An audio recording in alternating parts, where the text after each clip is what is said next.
महाराजेर जय। जय सच्चिदानंदन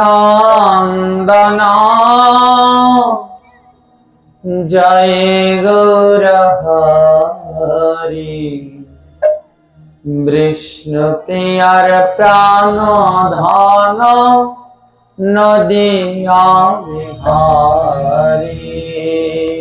जय सच्चिदानंद जय गौर हरि विष्णु प्रियार प्राण धन नदिया बिहारी। जय सच्चिदानंद जय गौर हरि कृष्ण प्रियार प्राण धन नदिया बिहारी। जय सच्चिदानंद जय गौर हरि विष्णु प्रियार प्राण धन नदिया बिहारी। नदिया बिहारी गोरा नदिया बिहारी सबाई मिले गोरा गोष्ठ बिहारी আমার गोष्ठ बिहारी।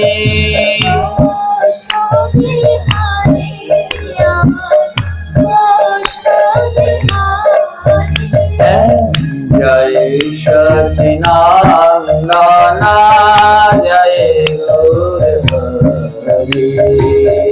जय सच्चिदानंद जय गौर नामयाज्ञन तिमिरान्धस्य ज्ञानाञ्जन शालाकाय चक्षुरुन्मीलितं येन तस्मै श्रीगुरवे नमः। जय सच्चिदानंद जय गौर हरि विष्णु प्रियार प्राण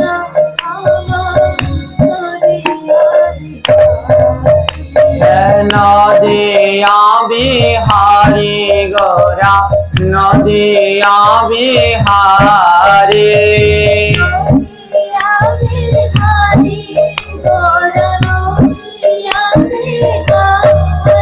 गोरा गोष्ठ बिहारी আমার गोष्ठ बिहारी।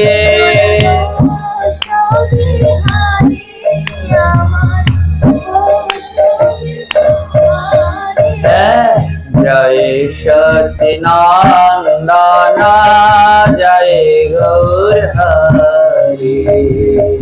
जय सच्चिदानंद जय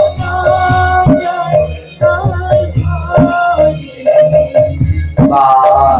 वांछाकल्प तरुर्भाग्य कृपार सिंधवा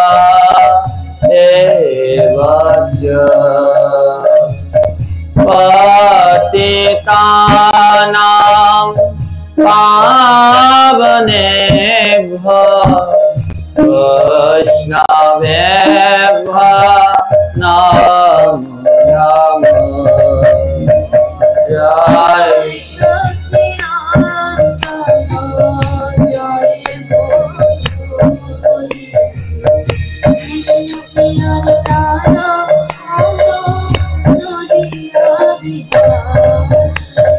नदिया बिहारी गोरा नदिया बिहारी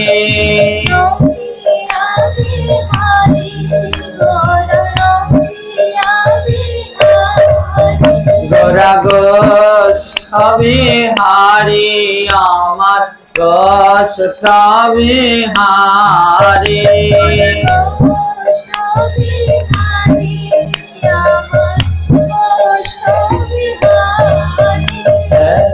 जय सचिनंदन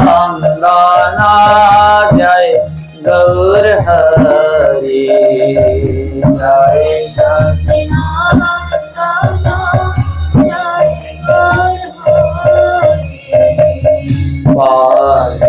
पंचतत्व आत्मा का कृष्ण भक्तारुता शरूपता भक्तावतारा भक्तार्घ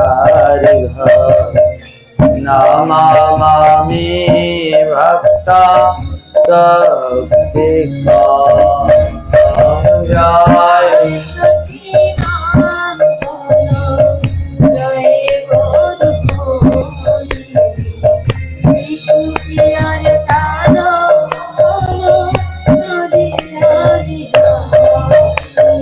नदिया बिहारी আমার নদিয়া বিহারে সবাই বলো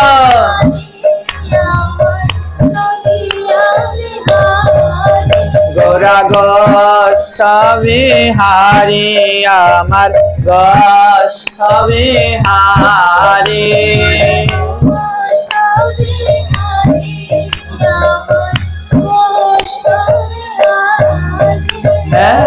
जय सचिनंदन जय गौर हरि जय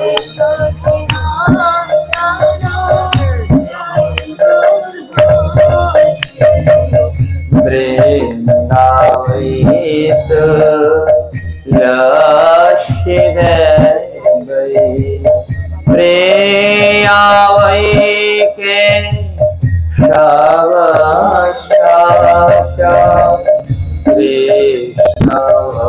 भक्ति राधे देवी स्वागवती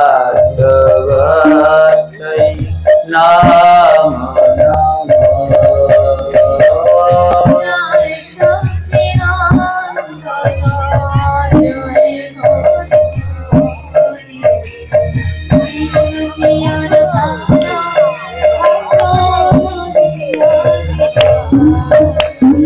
नदिया बिहारी আমার নদিয়া বিহারি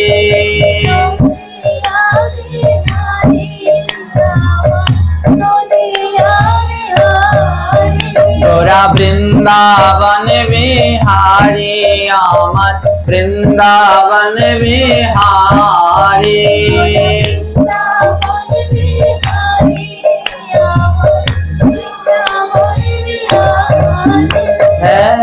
जय सचिनंदन जय गौर हरि जय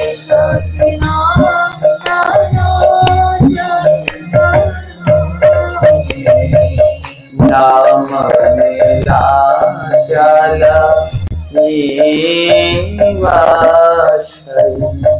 निताय पर महात्मने बलभद्र सुभद्राय जगन्नाथाय नमो नमः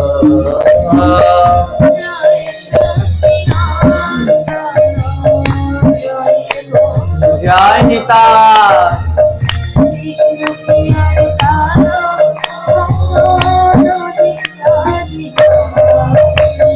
नदिया बिहारी गोरा नदिया बिहारी सबाई बोलो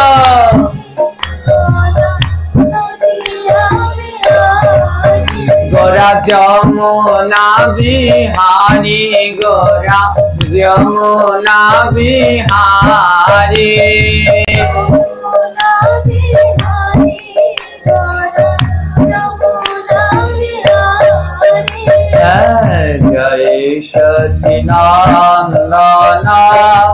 जय गौर हरि जय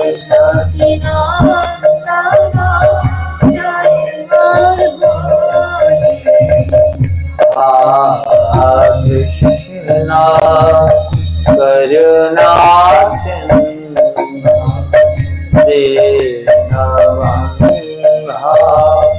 जगत्पते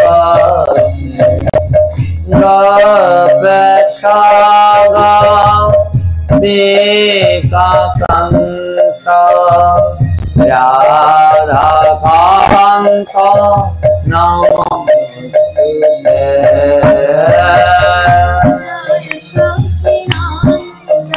गौरांगा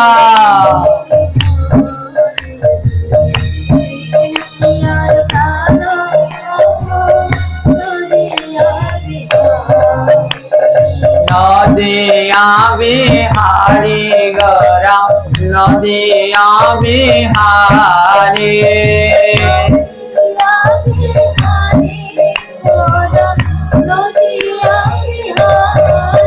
गोरा गोष्ठ बिहारी আমার गोष्ठ बिहारी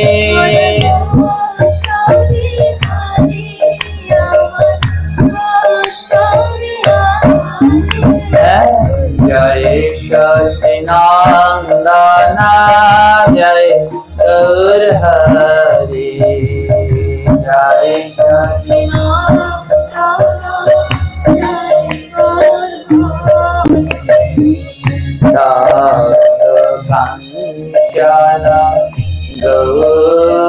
गौरांगी राधे वृंदावनेश्वरी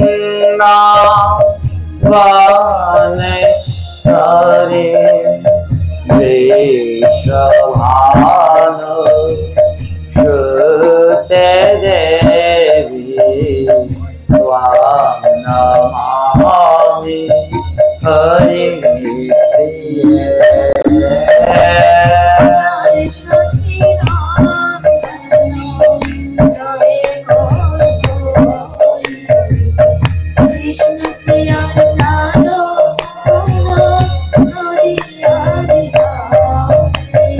नदिया बिहारी गोरा नदिया बिहारी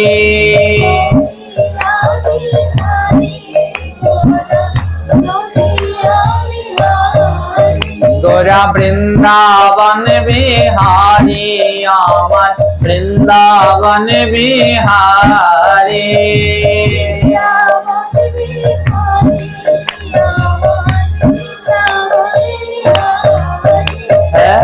जय सचिनंदन जय गौर हरि जय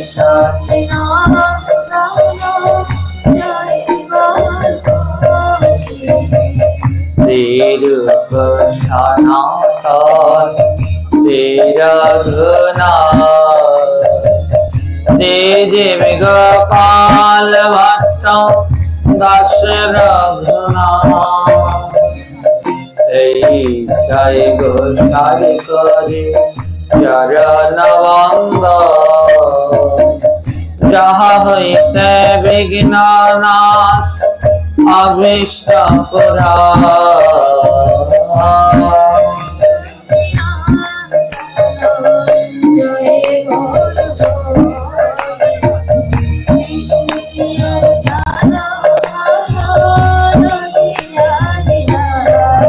তোরা নদিয়া বিহারি আমার নদিয়া বিহারি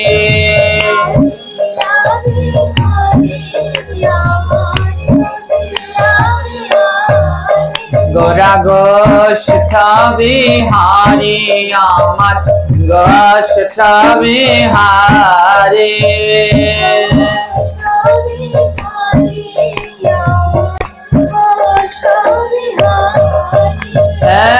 जय सचिनंदन जय गौर हरि जय सचिनंदन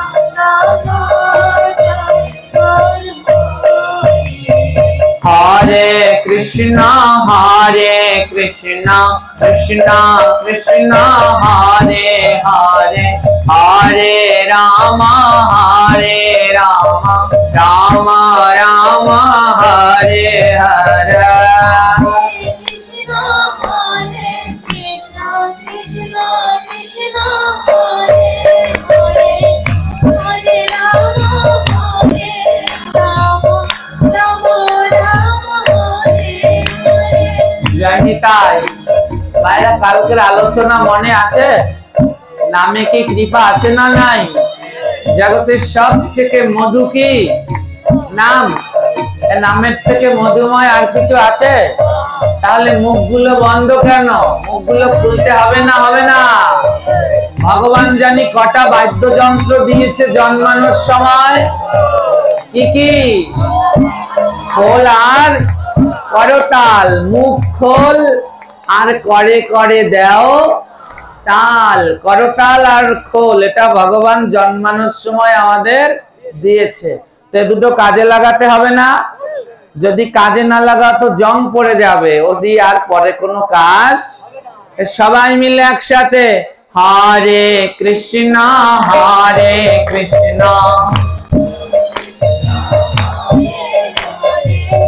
আরো উচ্চ স্বরে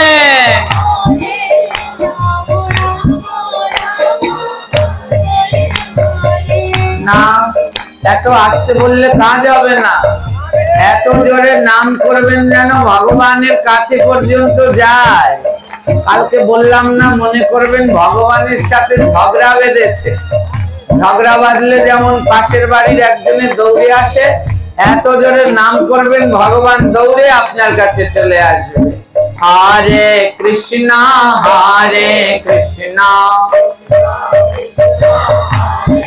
এই যে এই কোনায় আরো জোরে সাউন্ড করবে।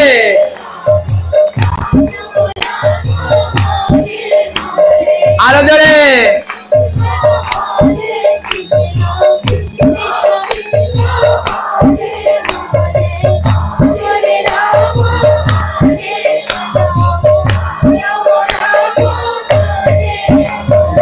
জানেন, এই যে এত বলার পরেও কিছু জনে মুখ খুলছে না।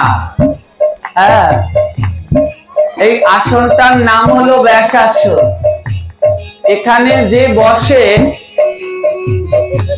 এর সামনে কে কি করছে সব দেখা যায়। আপনারা কারা কারা মুখ খুলছেন, কাদের কাদের মুখ বন্ধ, সব দেখা যায়। ওই টিভিতে একটা কি অ্যাড দেয় না, সেন্টার ফ্রুট মুখে লাগাম, তো প্রত্যেকজন তেমনি মুখে লাগাম দিয়ে রয়েছে, কিছুতেই মুখ বলে দুঃখ নেই। এ জন্মে যখন নামে মুখ খুললে না, পরের জন্মে ভগবান বলে মুখ দেব কিন্তু কথা আর বলতে দেব না। পরের জন্মে এরা সব বোবা হবে, কোনো সন্দেহ। এ জন্মে হাত দুটো দিয়েছে, একটু করতালি দাও। দিলে না, চাদরের মধ্যে লুকিয়ে রাখলে। ভগবান বলল পরের জন্মে হাত দেব কিন্তু নাড়ানোর আর শক্তি দেব না। সে জন্মে চাইলেও আর করতালি দিতে পারবেন না। তাই একটু করতালি দিতে হবে না? হবে না? আমায় করতালি দিলে অনেক লাভ আছে। দুই একটা লাভের কথা বলে যায়। আপনার হাতের যত খারাপ রেখা প্রতিদিন করতালি দিয়ে নাম করুন। কোন ধরনের এস্ট্রোলজার, কোন পাথর, কবচ, তাবিজ কিচ্ছু লাগবে। প্রতিদিন সকাল সন্ধ্যা করতালি দিয়ে কীর্তন করুন। হাতের যত খারাপ রেখা, শনি রাহু যা আছে, ফাড়া টাড়া এক্সিডেন্ট সব দূর হবে। এ শাস্ত্রে বলা আছে, গ্রন্থে বলা আছে, করতালি দিয়ে নাম করলে তার করে কোনো খারাপ রেখা থাকে না, সব চলে যায়। এ কি মিথ্যে? জোরে বলবেন মিথ্যে? এ পরম সত্য। এ মহাজনগণ বলে গেছেন করতালি দিয়ে নাম করলে এর এত উপকারিতা। এবার একটা প্রশ্ন আছে। কি প্রশ্ন? পাপ করলে মানুষ নরকে যায়, ঠিক কি না? পুণ্য করলে যায় স্বর্গে, আর কৃষ্ণকে ভালোবাসলে যায় গোলক বৃন্দাবনে। তো এবার পাপ করলে কোথায় যায়? নরকে। পুণ্য করলে? এবার একটা প্রশ্ন আসতে পারে না বাবা, এই যে হাতে তালি দিয়ে কীর্তন করব, আমাদের হাতের খারাপ রেখা এরা কোথায় যাবে, স্বর্গে না নরকে? আমাদের এই হাতের খারাপ রেখাগুলো কোথায় বাস হবে, স্বর্গে না নরকে? মহাজনগণ বলছে জানো, হাতে তালি দিয়ে কীর্তন করলে হাতের খারাপ রেখাগুলো যায়, এই খারাপ রেখাগুলো স্বর্গেও যায় না, নরকেও যায় না। এরা কোথায় যায় জানো? যারা হাতে তালি দেয় না, আমাদের খারাপ রেখা তাদের হাতে হরিবল বলে চলে যায়। বুঝতে পারছ? যারা হাতে তালি দিবে না, আমাদের খারাপ রেখা, যারা আমরা তালি দিচ্ছি আমাদের খারাপ রেখা তাদের হাতে গিয়ে উঠবে। এখান থেকে কাটছে, যারা হাতে তালি দিচ্ছে না ওদের হাতে গিয়ে উঠছে। কোন ধরনের সন্দেহ? তা হাত থাকতে তালি দিতে হবে না, হবে না? যদি কেউ দয়ালু হন যে না এ সবার খারাপ খারাপ ওরা শনি রাহু নিয়ে যায়, তাহলে সে দেবেন না। আর যদি মনে করেন না কারো শনি রাহু আমার লাগবে না, তাহলে সবাই হাতে তালি দিয়ে একসাথে নাম করুন, হরে কৃষ্ণ হরে কৃষ্ণ কৃষ্ণ কৃষ্ণ। আরো জোরে,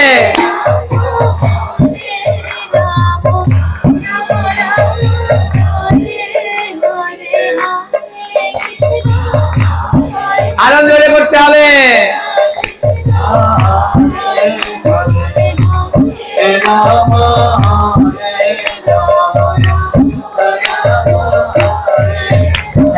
হরে কৃষ্ণ হরে কৃষ্ণ কৃষ্ণ কৃষ্ণ হরে হরে, হরে রাম হরে রাম রাম রাম হরে হরে।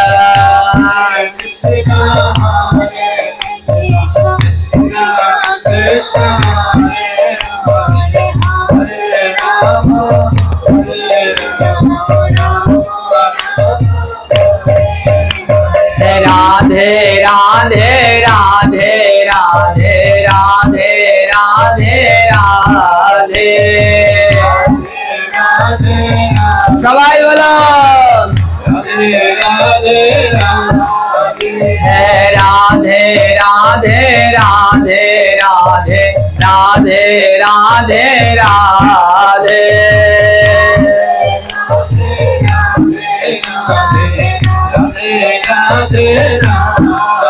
हे बदन भरिया बोलो राधे राधे राधे।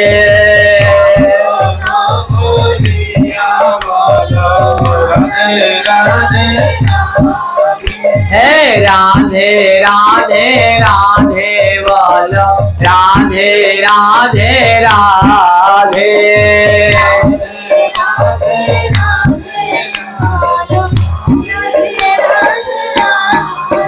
তোমার মানব জীবন ধন্য হবে বলো রে ভাই রাধে।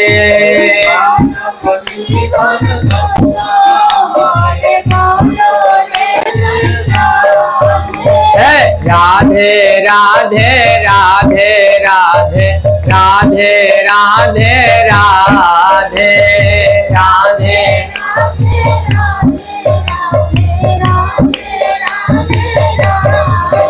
এই না বৃন্দাবনের পথে বলো রাধে রাধে রাধে।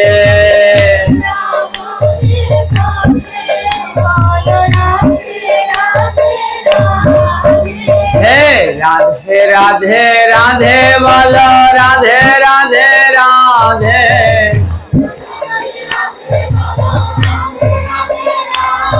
हे राधे राधे राधे बोलो राधे राधे राधे।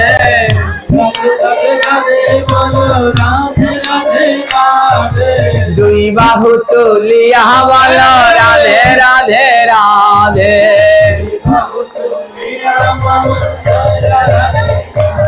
हे राधे राधे राधे बोलो राधे राधे राधे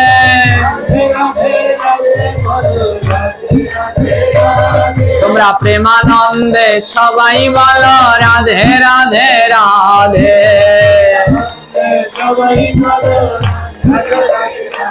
হে রাধে রাধে রাধে বলো রাধে রাধে রাধে হে উলুধ্বনি দিয়া বলো রাধে রাধে রাধে জয় রাধে জয় রাধে জয় রাধে জয় রাধে জয় রাধে জয়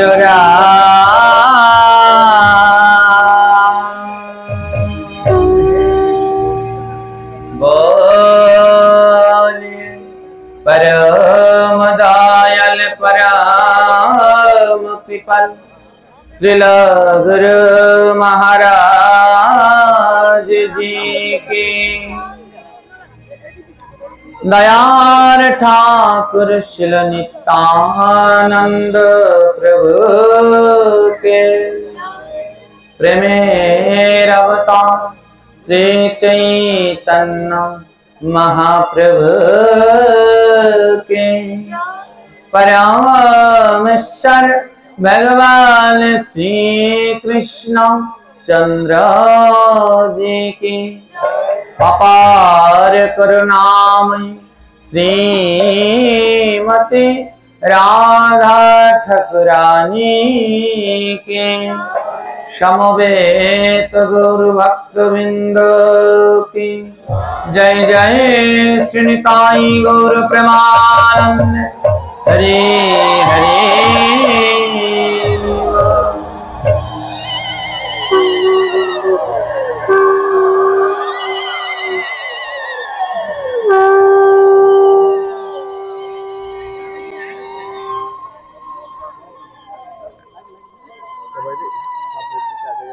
জয় নিতাই। সবাই একটু সামনের দিকে আগিয়ে বসুন, যদি একটু জায়গাও হয় তাহলে আরেকজন একটু বসতে পারবে। যার সামনে যতটুকু জায়গা আছে সবাই একটু একটু করে সামনের দিকে আগান। বলুন রাধে রাধে, আগাবেন আর বলবেন, আবার বলুন রাধে রাধে। জয় নিতাই। আরেকটু এগিয়ে আসুন, যত আগাবেন তত রাধা রানীকে কাছে পাবেন। হ্যাঁ, আরো এগিয়ে আসুন সামনের দিকে, আরেকবার রাধে রাধে। কতজন বসতে পারছে না, সবাইকে বসবার ব্যবস্থা করে দিন। কারো সামনে এক আঙুল ফাঁকা জায়গাও রাখবেন না, সবাই একটু বসতে সহায়তা করুন। জয় নিতাই। চলুন আমরা আদ্যকার আলোচ্য বিষয়বস্তুতে প্রবেশ করি। একদিন নৈমিষারণ্যবনে সুখদেব গোস্বামী আমার বসিয়াছেন ব্যাসাসনে, শ্রোতাসনে বসিয়াছে কত জ্ঞানী গুণী, 60,000 বসিয়াছে ঋষি আর মুনি। এক এক করে শ্লোক সুখদেব করেছে আলোচনা, যাহা হইতে ঘুচে যে যতে যন্ত্রণা।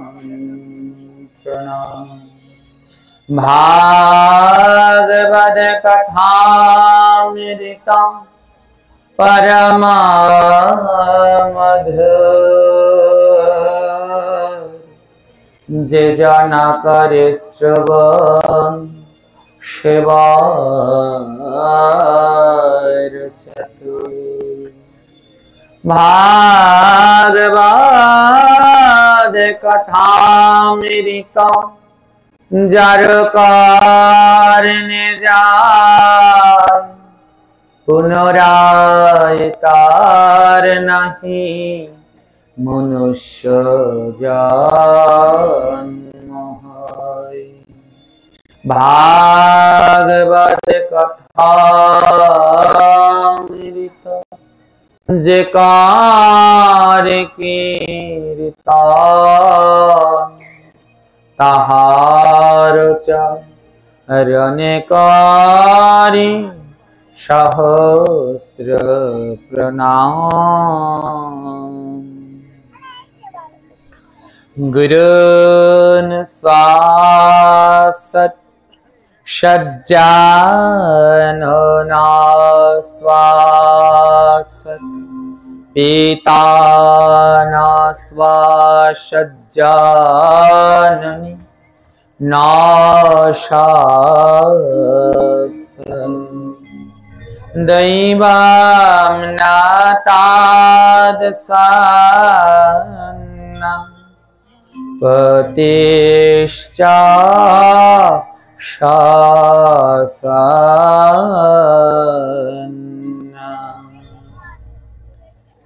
এটি শ্রীমদ্ ভাগবতমের পঞ্চম অধ্যায়ের পঞ্চম স্কন্ধের পঞ্চম অধ্যায়ের 18 নং শ্লোক। এখানে ভগবান বলছে কি গুরুন না স্বাসত, বলছে সেই গুরু সদ্গুরু না। বলে কোন গুরু সদ্গুরু না? হ্যাঁ, আরো সুন্দর করে চৈতন্য ভাগবতে আরো সুন্দর করে বলছে সেই মা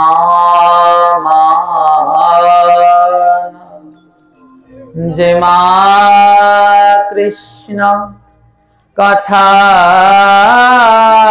শেখায় না সেই পিতা পিতা না যে পিতা কৃষ্ণ প্রসাদ দেয় না সেই গুরু গুরু না যে গুরু ভক্তি পদ দেখায় না সেই সজন সজন না যারা কৃষ্ণ কথা কয় না সেই বন্ধু বন্ধু না যে বন্ধু সাধু সঙ্গে নেয় না। ভাগবত বলছে সেই সজন সজন না যারা কৃষ্ণ কথা কয় না। ওমা, আপনি যদি তাকে আত্মীয় ভাবেন, আত্মীয় বাড়িতে আসে না আত্মীয়, একাদশীর দিন আপনার বাড়িতে আপনার আত্মীয়রা এসেছে, আপনারা সবাই একাদশী ব্রত পালন করেছেন, কিন্তু এমন এক আত্মীয় এসেছে যার জন্য ডিম ভাজতে হচ্ছে। বলে ওটা আত্মীয় হলেও ওটাকে আত্মীয় না, ওটা হলো জমের দুধ। ও তোমাকে নরকে নেয়ার জন্য এসেছে, ওটাকে কোনোদিন আত্মীয় মনে করো না। যে একাদশীর দিন আসলে পরে তার জন্য জীব হত্যা করতে হয়, পাপ করতে হয়, ওটা আত্মীয়ের নামে জমের দুধ এসেছে তোমাকে নরকে নেওয়ার প্রস্তুতি করতে। হ্যাঁ, সেই বন্ধু বন্ধু না, যেই বন্ধু তোমায় সাধু সঙ্গে নেয় না। বন্ধুর কর্তব্য কি? সাধু সঙ্গে নিয়ে যাওয়া। আজকে এসেছে ওরা, কুমারটাক ওদের বাসা এখনো বোধহয় এসে পৌঁছায়নি, আসবে। ওরা এক ঝাঁক বন্ধু আছে এখানে, যেখানে আশেপাশে পাঠ হয়, কালকে এসেছে। হ্যাঁ, তো ওরা সব জায়গায় যায়, এক ঝাঁক বন্ধু। হ্যাঁ, ওরা কি করে জানেন? বন্ধুরা যেরকম খাবার খেতে আড্ডা দিতে যে টাকা টোকা ব্যয় করে, ওরা সেই টাকাটা ব্যয় করে না, ওরা সেটা জমিয়ে রাখে। যেইখানে আশেপাশে ভাগবত পাঠ হয়, ওরা সেই টাকা দিয়ে ভাগবত পাঠে চলে যায়। এই হলো বন্ধু। হ্যাঁ, কেমন সুন্দর দেখো। আর এখানে অনেক ইয়ং ভাই বোনেরা আছেন। আমি তো অবাক, জানেন, আপনাদের অল্প একটু জায়গায় আশপাশটা একটুখানি হেঁটেছিলাম সকালবেলায়, এত মদের বোতল। আমি গ্যারান্টি এখানে দুর্গাপুজোয় এসব খায় আর লাফালাফি করে, তাতে কোনো সন্দেহ নেই। এত মদের বোতল আমি আশপাশে দেখেছি, 20 খানে তো হবে। হ্যাঁ, ওই মন্দিরের পিছনে আছে দুটো, যান এখনই যান, দেখে আস। খুব ভয়ঙ্কর। বলে এই যারা নেশার দিকে নিয়ে যায়, এরা বন্ধু হলেও এরা কোনোদিন বন্ধু নয়। হ্যাঁ, তুমি মনে করছো এরা বন্ধু, কিন্তু আদৌ তারা বন্ধু। আমি একবার দুর্গাপুজোতে ওই গোপালগঞ্জের ওদিকে পাঠ করতে, কোন জায়গাটা আমার খেয়াল নেই, পাঠ করতে যাচ্ছি। তো যাওয়ার সময় ওদিকে তো সব হিন্দু প্রধান এলাকা, দুর্গাপুজোয় একটা মন্দিরের সামনে খুব ভিড় লেগে গেছে অটোতে। তা আমি একটা, যে অটোতে আমরা বসা, তার সামনে আরেকটা অটোতে কতগুলো বন্ধু, বুঝতে পারছি দেখে, ঘোরাঘুরি করছে, পুজোয় ঘুরতে যাচ্ছে। হাতে লাল সুতোটা আছে, ওম লেখা, বুঝতে পারছি যেগুলো আমাদের ধর্মেরই। তো কি করছে, ঘুরতে যাচ্ছে, একেবারে সাক্ষাৎ দেখা ঘটনা। দেখুন, ওই গাড়ি যে সময় ওই জ্যামে আটকে যাচ্ছি, থেমে যাচ্ছে, আর ওরা ওই গাড়ির মধ্যে লাফালাফি ঝাপাঝাপি করছে। তো এক এক জায়গায় গাড়ি থামছে, এক জায়গায় গাড়ি থেমেছে। হ্যাঁ, একটা বন্ধু দোকান থেকে সবরি কলা কিনেছে, তো কিনে এক কামড়ও খেয়েছে। আরেকটায় গাড়ি থেকে নেমেছে, নেমে বলে, আরে তুই কলা কিনে নিজে একা খেলি, এই তোর বন্ধু, আমার জন্য একটা আনলি না? তো এক কামড় খেয়ে বাকি কলাটা ওকে দিয়ে দিয়েছে, নে তুই খা। যেই বাকি কলাটা দিয়ে দিয়েছে না, সেই বন্ধু বলছে, আমি কি খয়রাতি, তোর মুখের খাওয়াটা খাবো? হ্যাঁ, আমার বাপের কি টাকা নাই তোর এই খাওয়া কলা খাবো? এক কামড় খেয়ে আমায় দিচ্ছিস। আমি অটোতে বসে বসে ওদের এই তামসা দেখছি। কিছুক্ষণ পরে আবার একটু সামনে গিয়ে অটোগুলো আটকে গেছে।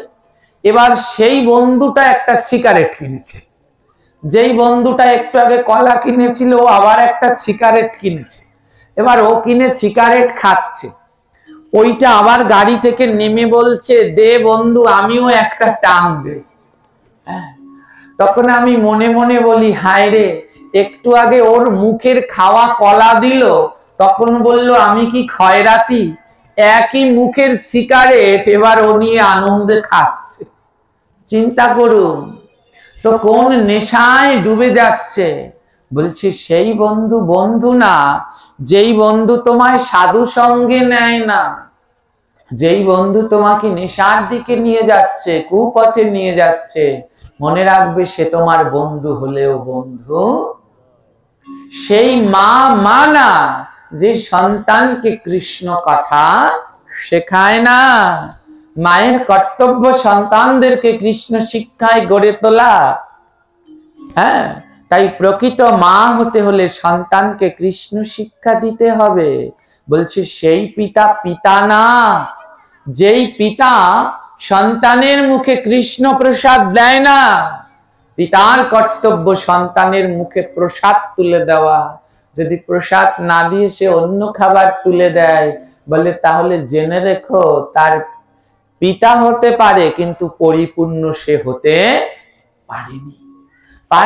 পরিপূর্ণ সে যে তার সন্তানের মুখে প্রসাদ দিতে পারে, তার সন্তানকে প্রসাদী করে গড়ে তুলতে পারে। সেই গুরু গুরু না, যেই গুরু শিষ্যকে ভক্তি পথে নেয় না। গুরুর কাছ থেকে মন্ত্র নিলেই গুরু হওয়া যায় না।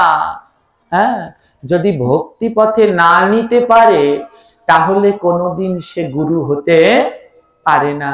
এর আগে, এই পাঠের আগে, তার আগে আমরা যেখানে পাঠ করেছিলাম, জায়গাটার নাম জানি কি, কুমার টেক নাকি একটা নাম, বোয়ালিয়া।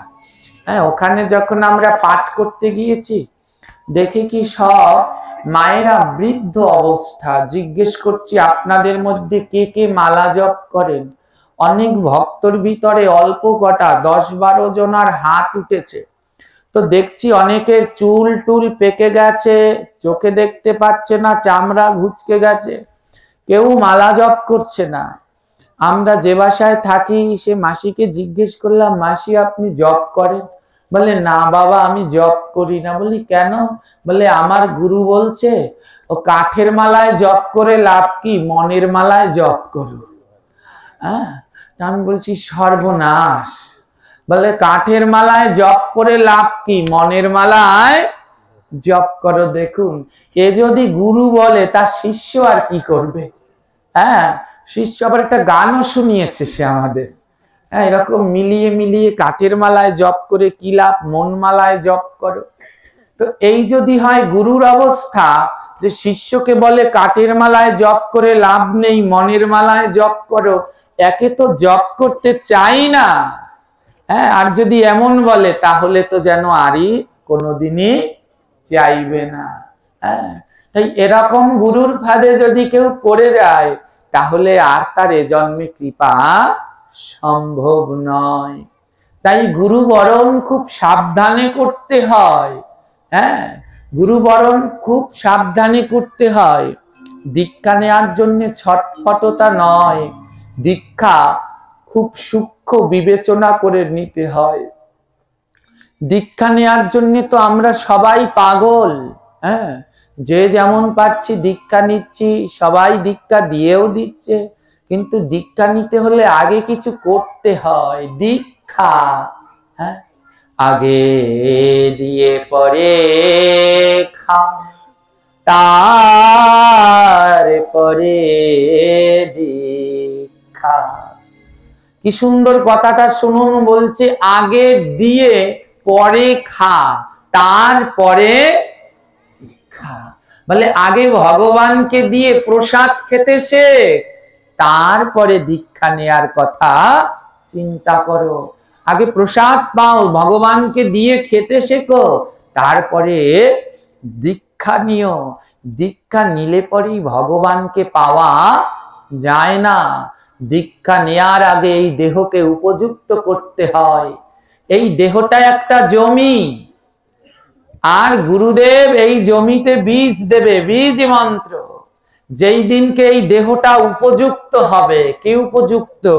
এই দেহের ভিতরে অনেক আগাছা আছে, হ্যাঁ, অনেক জঙ্গল আছে।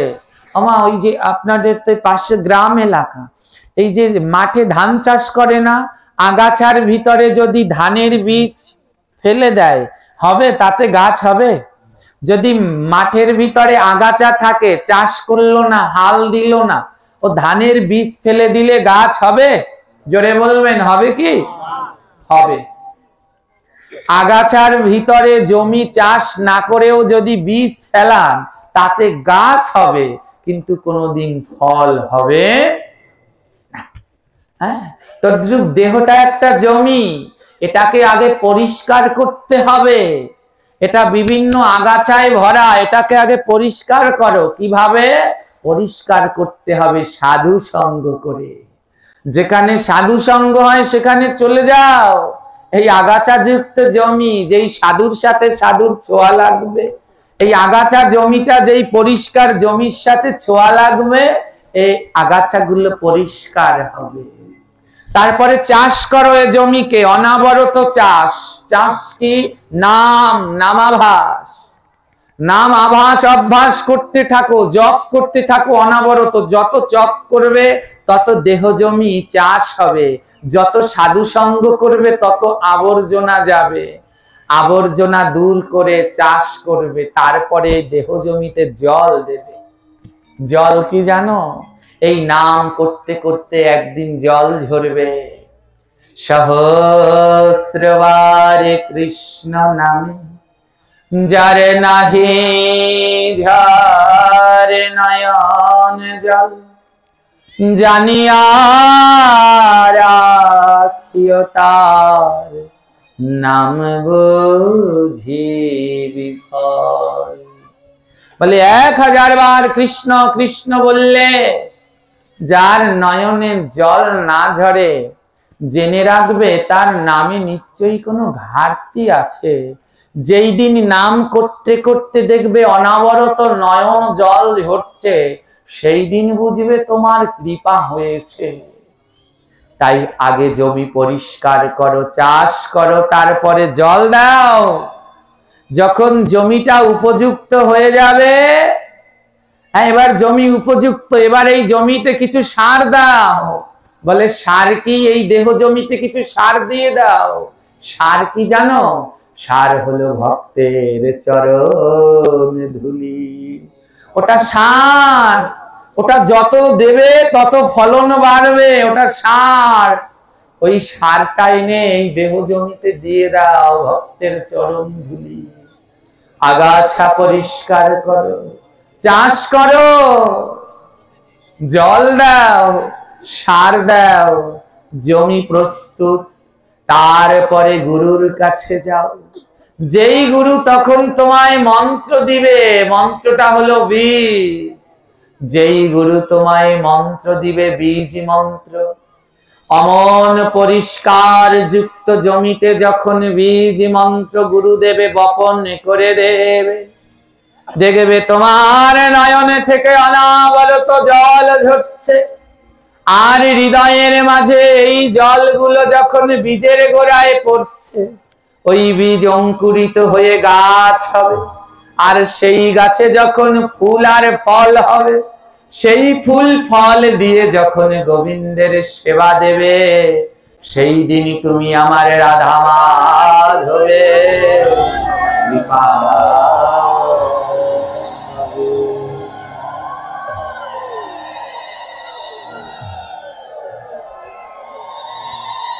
তাই ধৈর্য ধরতে হয়। সদ্গুরুর কৃপা লাভ করতে হলে ধৈর্য ধরা একান্ত দরকার। সবাই বলে ভগবানকে পেতে হলে ভক্তি লাগে, কিন্তু আমি বলি ভক্তির আগে ধৈর্য লাগে। ভক্তিটা তো পরে, আগে ধৈর্য থাকা দরকার। আর ধৈর্যেরও আগে দরকার বিশ্বাস। ভগবান যে আছে সেই বিশ্বাস, তারপর ধৈর্য, তারপরে তো ভক্তি। টিকিয়ে রাখতে হলে ধৈর্য আর বিশ্বাস চাই, নইলে হবে না। তাই সদ্গুরুর কৃপা এক জন্মে হয় না, জন্মে জন্মের সুকৃতি থাকলে সদ্গুরুর কৃপা লাভ করা সম্ভব। ব্রহ্মাণ্ড তরিতে তরিতে কোন ভাগ্যবান জি গুরু কৃষ্ণ প্রসাদ পাই ভক্তি লতা বীজ। বলে এক জন্মে তো সম্ভবই নয়। এই ব্রহ্মাণ্ডটা ঘুরতে ঘুরতে কোনো এক জন্মে সদ্গুরুর কৃপা লাভ হবে। তাই সবাইকে সাবধানে থাকতে হবে, যেন কোনো অসতের পাল্লায় পড়ে না যান। আজ খুব ভালো লাগছে, আজ একটু আমি শারীরিকভাবে অসুস্থ, একটু জ্বর হয়েছে, কিন্তু খুব ভালো লাগছে এই কারণে জানেন, আজকে আমায় সারাদিন ধরে ভক্তরা এত জ্বালাতন করেছে। অন্যদিন হলে রাগ হই, কিন্তু আজকে রাগ হইনি। আজকে তারা এমন জ্বালাতন করেছে, এই জ্বালা আমি সব সময় চাই। আজকে সারাদিন ধরে অগণিত ভক্ত আমার কাছ থেকে জপের মালা নিয়েছে। ওদের কাছে যত জপের মালা ছিল শেষ, হ্যাঁ, এখন আর কয়েকটা আছে, আটবার সব শেষ হয়ে গেছে। সবাই কালকের পাঠ শুনে সবাই আজ জপের মালা নিচ্ছে। হ্যাঁ, নিচে হলেও 50 জন জপের মালা আজ নিয়েছে। হ্যাঁ, তো আমি তো চাই এমন জ্বালাতন যেন আরো বেশি করে জ্বলে। হ্যাঁ, আজ যে এই যারা মালা নিয়েছে, এদের মুখে, অনেকের মুখে শুনেছি ভয়, ভয়ে কেউ জপ করতে চায় না। কিসের ভয়? যারা জপ করে তারা বলে, হ্যাঁ তুমি জপ করবা, তুমি তো এখনো ওই মাছ মাংস পেঁয়াজ রসুন খাও, এখনো জপ করতে পারবা না। আবার কেউ জপ করে না ভয়ে যে ওই 4 মালা জপ করলে একদিন বাদ দিলে আবার ওই বেশি করলে আবার বাড়াতে হবে, কমাতে পারবে না, কেউ তার জন্য জপ বাড়াচ্ছে না, ওই 4 মালা করেই রেখে দিচ্ছে। ওই ওর বেশি যদি করে ভয় দেখাচ্ছে যে তুমি 8 মালা করলে ও আর কমাতে পারবে না, ওর উপরে যেতে হবে, নামতে আর ভয় জপ করছে না। এমনটা কোনো সময় নয়। নাম তো নাম, নাম করলে পাপ হয় না, নাম করলে পাপ যায়। এবং কয়েকজনকে দেখলাম কি সব ভুল জপ করছে। একজনে জপ করছে কি, হ্যাঁ একজনে জপ করছে ওই মালায় 8টা গুটিতে, 8টা গুটি, প্রথম গুটি ধরে বলছে ললিতা, দ্বিতীয় গুটি ধরে বলছে বিশাখা, এরকম 8টা গুটিতে অষ্টসখীর নাম নিয়ে পরের গুটিতে গিয়ে বলছে মহামন্ত্র। 8 গুটি বলছে না, 8 গুটিতে অষ্টসখীর নাম বলছে। বলছি আপনাকে কে শিখালো? বলে গুরুদেব। হ্যাঁ, আরেকজনকে দেখলাম সে জপ করছে হরে কৃষ্ণ রাম, হরে কৃষ্ণ রাম। বলি এরকম কেন? বলে আমার গুরুদেব বলছে হরে কৃষ্ণ কৃষ্ণ কৃষ্ণ হরে হরে, হরে রাম রাম রাম হরে হরে। এটা লিখতে হলে 3টা নাম লাগে, হরে কৃষ্ণ রাম। তা আমার গুরুদেব বলছে এত সময় নষ্ট করে লাভ কি, ওর থেকে হরে কৃষ্ণ রাম এই বলবি, এই বলছে সে। ভয়ঙ্কর অবস্থা। আরেকজনে দীক্ষা মন্ত্র জপ করছে, দেখুন এটা তার দোষ দেব না, এটা হলো সে বুঝতে পারেনি। গুরুদেব যে দীক্ষা মন্ত্র দিয়েছে ওটা তো করগোনা শিখায় না, 1 2 3 4 5 6 7 8 9 10 গোনা শিখায় তো। সে না ওই বীজ মন্ত্র জপ করছে না, ওই গুরুদেব 1 2 শিখিয়ে দিচ্ছে, সেও করে 1 2 3 4 5 6 এগুলো গুনছে। আমি বলছি এ কি শিখালো? বলে গুরুদেব শিখিয়েছে। বলে আরে ওটা তো করগোনা শিখিয়েছে, একটা বীজ মন্ত্র দিয়েছে, ওটা জপ করতে হবে। তো এমন যদি অবস্থা হয় তাহলে কি দশা হবে। আর অনেকে তো মালাটা ঘুরাতেও জানে না, এই যে শিখছে খুব ভালো। যারা যারা আজকে এই যে জপের মালা নিয়েছেন সবাইকে বলবো আপনারা জপ শুদ্ধভাবে করবেন, শুদ্ধভাবে উচ্চস্বরে, যেন জপ করলে পর মন্ত্র নিজের কানে আসে। হ্যাঁ, আবার একজনে শিখিয়ে দিচ্ছি, পাশ থেকে এক ঠাকুমা বয়সী বলছে ও বউ অত জোরে জপ করে না, আস্তে আস্তে বলবা, মুখ দিয়ে যেন বের না হয়। ভুল কথা, জপ করলে পরে শব্দটা যেন মুখ থেকে বের হয় এবং কানে যেন যায়, নলে কাজ হবে না, নামটা কান পর্যন্ত যেন যায়। এরকম ভুল পদ্ধতি আমরা যেন গ্রহণ না করি। দেখুন, হ্যাঁ এমন যদি হয় গুরু বলে হ্যাঁ কাঠের মালায় জপ করে কি করবা, মনের মালা জপ করো। গুরু যদি শিখায় ওই 16 নাম 32 অক্ষর অত বললে সময় নষ্ট, তার থেকে হরে কৃষ্ণ রাম বলো, তাহলে কি গতি হবে। হ্যাঁ, এর জন্য কি বলছে জানো, লোভী গুরু কামি চেলা দুজনাই নরকে গেলা। লোভী গুরু কামি চেলা, গুরুর মনে যদি লোভ থাকে আর ওই চেলার মনে যদি কামনা বাসনা থাকে, তাহলে দুটোতে নরকে যাবে, কোনো সন্দেহ নেই। তো আপনারা গুরু বরণ করবার সময় খুব সাবধানতা অবলম্বন করবেন, যেন এমন কোন গুরুর পাল্লায় পড়ে আপনাদের ভজন নষ্ট না হয়ে যায়। জয়নি তাই শুনুন, এটা আমাদের অনেকবার অনেকজনার বদনে শুনেছিলাম যে গুরুর যদি এরকম লোভ থাকে, লোভ থাকলে তার আর কোনো সময় গুরু হওয়া হয় না। হ্যাঁ, গুরু লিখতে হলে গয় রস্যু আর রেপ্রয় রস্যু, একটা রস্যুকার কেটে দিলে আর সে গুরু থাকে না। থাকে কি? গুরু লিখতে গেলে একটা রস্যুকার বাদ দিয়ে দিলে কি হয়ে যাবে, ও আর নাম নিবেন না। হ্যাঁ, ওটা হয়ে যায়। বলে ওই গুরুর গুরুত্ব হলো রস্যুকারে, রস্যুকারটা বাদ পড়ে গেলে একেবারে গেল। তাই খুব সাবধান থাকতে হবে গুরু বরণে। এক গুরু ছিল, তার মনের ভিতরে না খুব লোভ। গুরু হতে হলে সবার আগে তাকে লোভ ত্যাগ করা উচিত। মনের ভিতরে যদি লোভ থাকে তাহলে তো ভক্ত হওয়াই সম্ভব না। গুরু হবে কি করে? গুরুর প্রধান উপকরণ যা যা দিয়ে গুরু তৈরি তার ভিতরে এক হলো ত্যাগ, সর্বস্ব ত্যাগ তার ভিতরে থাকা একান্ত দরকার। হ্যাঁ, তো এক গুরু ছিল, না ছিল তার মনের ভিতরে ত্যাগ, না ছিল তার মনের ভিতরে নির্লভতা, সব সময় তার মনে লোভ ভরা, আর কোনো ত্যাগের চিন্তা নেই। তো গুরুদেব সে সব কিছু খায়। হ্যাঁ, গুরুদেব সব কিছু খায়। যদি গুরুদেব ওই মাছ খায়, মাংস খায়, তাহলে সাধারণের সাথে কোনো পার্থক্য আছে? আমাদের দক্ষিণ অঞ্চলে এরকম অনেক কিছু এরকম ভরা আছে, কি বলে চিন্তামণির গণ, কালাচানের গণ, এরা এই সব মাছ দিয়ে ভগবানকে ভোগ দেয়। এগুলো মহা অপরাধ, এগুলো করা কোন সময় যাবে না। হ্যাঁ, তো এক গুরু সে মাছ খায়, কিন্তু সব সময় খায় না, একটু লুকিয়ে লুকিয়ে খায়। দেখলে কি বলবে, লোকে কি বলবে? তো গুরু যদি অখাদ্য কুখাদ্য খায়, তাহলে শিষ্যকে কি করে উদ্ধার করবে? হ্যাঁ, তো এক গুরু সে মাছ টাছ খায়। তো এক বাড়ি শিষ্যের বাড়িতে গিয়েছে। তৎকালীন সময় তো আর মোবাইল ফোন ছিল না। এখন তো গুরু গোসাইরা আসলে ফোন করে আসে, মাগো আসতে আছি। আর সেই সময় হঠাৎ করে করে গুরুদেব চলে আসতো। এক শিষ্যের বাড়ি গুরু চলে গেছে, লোভ, গুরুর মনের ভিতরে লোভ। জগতের সব গুরু এক নয়, যারা সদ্গুরু তাদের কোনো লোভ থাকে না। তো গুরু চলে গেছে শিষ্যের বাড়িতে। শিষ্যের বাড়িতে গিয়ে দেখে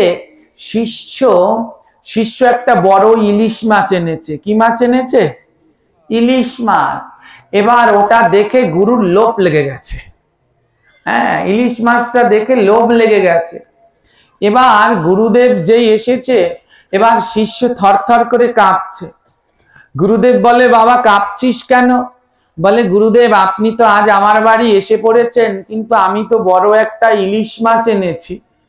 এবার আজকে তো আর আপনি আমার বাড়িতে থাকতে পারবেন না। গুরুদেব বলে, কেন থাকতে পারবো না? বলে, আপনি তো নিরামিষ খান, আজ তো আমার বাড়ি আমিষ, মাছ এসেছে, আজ আপনি আমার বাড়ি কি করে থাকবেন? আজ তো এখানে আমিষ রান্না হবে। আপনি একটা কাজ করেন, ওই পাশের বাড়ি, ওরাও আমার গুরু ভাই, আজকে ওই বাড়িতে সেবা করেন, কাল আমার বাড়িতে। তো গুরু বলছে, সর্বনাশ, ওই বাড়ি যদি সেবা করি তাহলে তো আর ইলিশ মাছের টুকরো আমার জুটবে। এবার শিষ্য বলছে, গুরুদেব তো ওই বাড়িতে আমায় আপনাকে দিয়ে আসি। গুরু মানে ধমক দিচ্ছে, এই দাঁড়া, তুই কি জানিস? শাস্ত্র গ্রন্থের কি জানিস? শিষ্য থরথর করে কাঁপছে। ওরে বাবা রে, গুরুদেব রাগ হয়ে গেছে। শিষ্য বলছে, গুরুদেব আমি কিছু ভুল করলাম? বলে, ভুল করেছিস না। তুই কি মাছ আনছিস? বলে, ইলিশ মাছ। গুরুদেব বলে, তুই জানিস মাছের মধ্যে নিরামিষ মাছ আছে? সে তুই জানিস? হ্যাঁ, মাছের মধ্যে যে নিরামিষ মাছ আছে সে কি তুই জানিস? শিষ্য বলে, ও আবার কয় কি, মাছের মধ্যে নিরামিষ মাছ? শিষ্য বলে, গুরুদেব জানি না। গুরু বলে, ও বেদে লেখা আছে মাছের মধ্যেও নিরামিষ আছে, মাছের মধ্যে নিরামিষ মাছ আছে, ও খেলে কোনো পাপ হয় না। হ্যাঁ, কোথায় লেখা আছে বললো? বেদে লেখা আছে। আমার কলিযুগে বেদ কয়টা জানেন? হ্যাঁ, 4টা না? কি কি রয়েছে? ঋক, সাম, যজুর, অথর্ব। কিন্তু এই কলিযুগের মানুষ আর একটা বেদ বানিয়ে ফেলেছে, নাম তার ইচ্ছা বেদ। কি বেদ? ওই যা যা ইচ্ছা লয় বলে বেদে আছে, ওটা হলো ইচ্ছা বেদ। তো গুরুদেব বলছে, শোন, এই মাছের মধ্যে নিরামিষ মাছ আছে, বেদে লেখা আছে, শুনবি? তো শিষ্য তো আর অত সংস্কৃত তো পারে না। গুরুদেব সংস্কৃত শ্লোক বলছে, শোন, রুহিতস্য কাতলস্য মৎস্য রাজা ইলিতস্য বোয়ালস্য গলদাস্য পাবদাস্য মৎস্য মধ্যে এই ষষ্ঠ সর্বদাই নিরামিষ। কি বলছে বুঝছেন? রুহিতস্য কাতলস্য মৎস্য রাজা ইলিতস্য গলদাস্য পাবদাস্য। হ্যাঁ হ্যাঁ, গলদাস্য পাবদাস্য বোয়ালস্য মৎস্য মধ্যে এই ষষ্ঠ সর্বদাই নিরামিষ। হ্যাঁ, মানে শিষ্যকে তো বুঝানো লাগে, তো বলছে শোন, ওই মাছের মধ্যে 6টা মাছ নিরামিষ মাছ। হ্যাঁ, রুহিতস্য মানে রুই মাছ, কাতলস্য মানে কাতল মাছ, ইলিতস্য মানে ইলিশ মাছ, মৎস্য রাজা ইলিতস্য, গলদাস্য, গলদাস্য মানে গলদা চিংড়ি, বোয়ালস্য মানে বোয়াল মাছ, পাবদস্য মানে পাবদা মাছ, মৎস্য মধ্যে এই ষষ্ঠ সর্বদাই। শিষ্য বলে ওরে বাবা, এ তো অনেক বড় সংস্কৃত শ্লোক, তার মানে ইলিশ মাছ নিরামিষ। গুরুদেব শিষ্যের ওই শিষ্যের বউকে বলছে, মা তুই গিয়ে যাও সর্ষে দিয়ে রান্না কর, ইলিশ মাছ নিরামিষ, ও খেলে কোনো পাপ নাই। ও শিষ্যের বাড়িতে ইলিশ মাছ দিয়ে সুন্দর করে খেয়ে নিয়েছে, কিন্তু পাপ কি তার বাপকেও ক্ষমা করে? হ্যাঁ, পাপ কোনো সময় তার বাপকেও ক্ষমা করে না। ও বাড়িতে তো ইলিশ মাছ দিয়ে খেয়ে নিয়েছে, পরের বাড়ি যেই গিয়েছে, এই শিষ্য গিয়ে পরের বাড়ির গুরু ভাইকে বলছে, শোন, ও চাল কুমড়ো পেঁপে টেপে আনিস না, ও সব লাগবে না, মাছের মধ্যে 6টা নিরামিষ মাছ আছে, ওর একটা আনিস। আমার বাড়িতে কাল গুরুদেব নিরামিষ ইলিশ খেয়েছে, তোরা গলদা আনিস, গলদাও নিরামিষ। পরের বাড়িতে অমন গলদা চিংড়ি, এমন করে ঘুরে ঘুরে গুরুদেব এক এক বাড়ি এক একটা সেবা করছে। ভগবান বলছে দাঁড়া, তোরও হচ্ছে। এক বাড়িতে সেবা করতে গিয়েছে, এবারে গিয়ে দেখছে সেই বাড়িতে একটা বড় রাজহাঁস। হ্যাঁ, রাজহাঁসে বড় বড় ডিম পেড়েছে। হ্যাঁ, রাজহাঁসে বড় বড় ডিম পেড়েছে। এবার ও গুরুদেব শিষ্যের কাছে গিয়ে বলছে, শোন, আমার জন্য দুটো রাজহাঁসের ডিম নিয়ে আয়। এবারে বলছে, ও কি রাজহাঁসের ডিম? মাছ তো 6টা নিরামিষ, রাজহাঁসের ডিমও কি নিরামিষ? গুরুদেব বলে, শোন, পেঁপে গাছের ফল হলো পেঁপে, ওটা খেলে যেমন পাপ হয় না, কুমড়ো গাছের ফল কুমড়ো, ওটা খেলে যেমন পাপ হয় না, রাজহাঁসের ফল হলো ডিম, ওটা খেলেও পাপ হয় না, দে 2-1টা খাই। তো ও খাচ্ছে। পরের বাড়িতে গিয়েছে, সেই বাড়ি দেখে একটা ছাগল, পাঠা ছাগল, খাসি, ওটা দেখেও গুরুর লোভ আর সয় না। এখন আর গুরুদেবের দাঁত নেই, কিন্তু খেতে পারছে না, ওই ছাগলের মাংস খেতে পারছে না, মুখে নিয়ে চুষছে, আর হুস হুস শব্দ হচ্ছে। শিষ্য বলে, গুরুদেব, এমন হুস হুস করে শব্দ হয় কেন? গুরুদেব বলে, শোন, আমার বৃন্দাবনে মন্দির আছে, বৃন্দাবনের মন্দিরে বিড়াল প্রসাদ খাচ্ছে, তাই হুস হুস করে বিড়াল তাড়াচ্ছে। আদৌ কিসে হুস হুস শব্দ হচ্ছে? দাঁত নেই, মাংস খেতে পারছে না, এরকম টানছে, হুস হুস হচ্ছে। বলে কি যে, ও বৃন্দা হুস হুস করছেন কেন গুরুদেব? বলে, আমি বৃন্দাবনে খেতে, আমার ভগবানের ভোগ লেগেছে তো মন্দিরে, ও একটা বিড়াল ভগবানের ভোগের তার সেবা করছে, তাই ওই বিড়ালটাকে এখানে বসে তাড়াচ্ছে। ওর ভিতরে একটা ছিল খুব চালাক। একটাই বলে, গুরুদেব এইখানে বসে বৃন্দাবনের বিড়াল তাড়ায়, তা ওনাকে একটু পরীক্ষা করি। পরের দিন যেই শিষ্যের বাড়িতে যাবে, সেই শিষ্যকে বলে দিচ্ছে, শোন, কালকে তোর বাড়ি সেবা করব, তুই কিন্তু গলদা চিংড়ি ভেজে রাখবি, প্রথম পাতে বেগুন ভাজা করলা ভাজা দিবি না, গলদা চিংড়ি ভাজা দিবি। বলে বেশ, তাই হবে। পরের দিন গুরুদেব সেই শিষ্যের বাড়িতে সেবা করতে গিয়েছে। শিষ্য হলো খুব চালাক, বলে আজ গুরুকে একটু পরীক্ষা করব, এইখানে বসে যদি বৃন্দাবনের বিড়াল ধাওয়াতে পারে, তাড়াতে পারে, একটু পরীক্ষা করি। শিষ্য কি করেছে, থালার মধ্যে চিংড়ি মাছ দুটো দিয়ে অন্ন দিয়ে ঢেকে রেখেছে, অন্ন দিয়ে ঢেকে রেখেছে চিংড়ি মাছ দুটো। এবার গুরু এসে প্রসাদ পেতে বসেছে, গুরু এসে বলছে, কিরে, বললাম না প্রথম পাতে চিংড়ি মাছ দিবি? শিষ্য বলে, গুরুদেব দিয়েছি। গুরুদেব বলে, কই চিংড়ি মাছ? আমার চিংড়ি মাছ দেছে না দেয়নি? জোরে বলবেন, কোথায় আছে চিংড়ি মাছ দুটো? ওই যে অন্নের নিচে, ভাতের নিচে রয়েছে। গুরুদেব বলছে, কিরে চিংড়ি মাছ কই? শিষ্য বলে, গুরুদেব দিয়েছি। গুরুদেব বলে আমি কি কানা, এই আমার সামনে থাল, চিংড়ি মাছ কই? তো গুরুদেব শিষ্য কি করেছে, ও এখনো শিষ্য হয়নি, গুরুদেবের কাছে শিষ্য হবে, তো ও পরীক্ষা করছে যে এইখানে বসে যদি বৃন্দাবনের বিড়াল তাড়াতে পারো তাহলে আজ তোমার পরীক্ষা। তো গুরুদেবের যেই থালা দিয়েছে, এবার গুরুদেব বলছে এ মূর্খ, আমি কি কানা, কই চিংড়ি মাছ? ও কি করেছে, একটা কাপলার কছা, কাপলো গাছ চেনে? আপনাদের এলাকায় ঝিকর গাছ বলে, আগে ও দিয়ে ধান টান পিটাতো, ওর একটা কচা আগে থাকতেই রেডি করে রেখেছে, বলে দাঁড়া, তুই এইখানে বসে বৃন্দাবনের বিড়াল তাড়াস আর তোর ভাতের নিচে চিংড়ি মাছ সেটা দেখতে পাস না, আর এখানে বসে বৃন্দাবনের বিড়াল তাড়াস, আজ তোর একদিন কি আমার একদিন। ও দৌড়, আজও দৌড়, কালো দৌড়।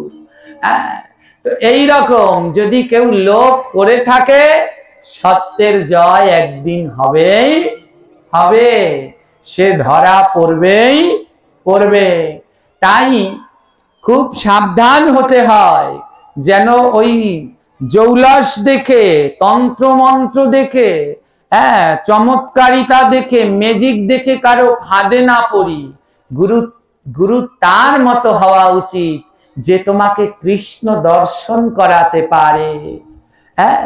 ওই তোমাকে ম্যাজিক টেজিক দেখিয়ে এই সেই ওসব নয়, যে তোমাকে কৃষ্ণের কাছে নিয়ে যাবে, যে তোমাকে শুদ্ধ ভক্তি পথের সন্ধান দেবে, সেই হলো তোমার সদ্গুরু, যে তোমায় গোবিন্দ দর্শন করাতে সহায়তা করবে, যে তোমাকে ভগবানের পথে নিয়ে যাবে। কুলগুরু মানে বাবার ছেলে, সে কুলগুরু নয়, কুলগুরু সে যে তোমার কুলকুণ্ডলিনী চক্রকে জাগিয়ে ভগবানকে দর্শন করাবে, সে হলো তোমার কুলগুরু। তাই সাবধান হয়ে যাবেন, যেন এমন কারো ফাঁদে কোনো সময় না পড়েন, আপনার ভজন যেন কিছুতেই নষ্ট না হয়। শুদ্ধ সদ্গুরুর চরণ আশ্রয় করুন এবং সদ্গুরুর চরণ আশ্রয় করে সদা সর্বদা রাধা প্রেমে নিতাই গৌর হরি বলে মাতোয়ারা হয়ে থাকুন।